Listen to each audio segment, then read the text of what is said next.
Welcome to week 6 of Decolonizing Black History. This is our last week. It has been a fun journey. I want to talk to you today about one of my favorite things, using technology in Black history. I am a tech girly. I love AI. I love virtual field trips. I love so many different softwares and websites that can help make our jobs easier so that we can have the brain space to create these awesome lesson plans for our kids. So here are some things that may help you in your journey of teaching decolonized Black history. Traditional methods are boring for a lot of our kids, right? Yes, they do need to learn how to read. Yes, they do need to learn how to annotate and decipher text. I absolutely believe that. I am a reader through and through, and research in all those traditional ways are important, but you can infuse some of those new technology in there too, and it'll be a big hit with your class. So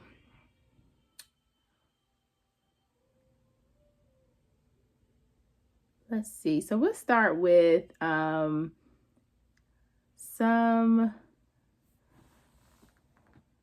platforms that I love. So I find some of the most amazing history lessons that are like just quick lessons on Reels. So if you find those, make sure you bookmark those and save those. Like these social media historians, they are bringing it. Okay, definitely check for accuracy, but like they are introducing us to people that we never would have heard of before social media, and I think that's amazing. So technology, make sure you're using, you can look at Hillman Talk, you can look at Twitter, Instagram, TikTok for those quick videos. I love those.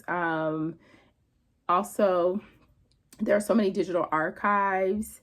Make sure you check those out. Look at different institutions that have archives, and that you can look, your kids can look at them digitally. YouTube and podcasts are great ways for you to find histories to pass on to your students. And if they are approved by you and you listen to them, you can have your kids listen to them. I think I use YouTube more than anything. I love those videos, those black and white videos to show the kids. I love other history teachers sharing things. I feel like the kids get them easier. One pro tip, this is my favorite way to share YouTube videos. There is a website, and I'm on their board, their teacher board. Question Well, that's one word, questionwell.org. You can take a YouTube video link, put it in there, let it do its thing, and tell it how many questions you want, what grade level you want, and it will come up with questions for you. So if you want like just a question, I let my kids watch the video as they're answering questions, and then we go back over it. I found that that's a great way to teach them. It could be like a 5-minute video. It would develop 5 questions for you, and I absolutely love it. So that's a tip for you too. Just to make sure they're not just sitting and watching videos, right? It's kind of guided. The Library of Congress has amazing photos. I love photo analysis. I like asking, how does this person, pick somebody in the picture, how do they feel? What are their fears? What would you tell them if you can go back in time? What year do you think it is? Where do you think they are? I like to do that before a lesson. So we did that with the Great Migration. I showed them one of the most famous pictures, and I had the kids answer that question, and then we got into the Great Migration, right? So we got the Library of Congress, the National Museum of African American History, the Schomburg Center. There are some lesson plans I already told you about in the last video. The National Center for Civil and Human Rights, they have a great collection of lesson plans for teachers for all grade levels. Google Arts and Culture, they have exhibits, they have 3D tours of Black historical sites. You can have them use Flipgrid, where they create the videos. You ask the question, they answer it on video. You could use Padlet, where they're like kind of discussing with each other in real time. There are just so many. The National Archives Docs Teach. There are a ton of different options. I love augmented reality. So the virtual reality where they're actually walking around. My library has great resources too, like my school library, and they'll call me whenever they have like their VR goggles that has something that they think we would like. And we go up in there because I'm like, hey, anything to get them out of the classroom, right? So they could visit the Edmund Pettus Bridge.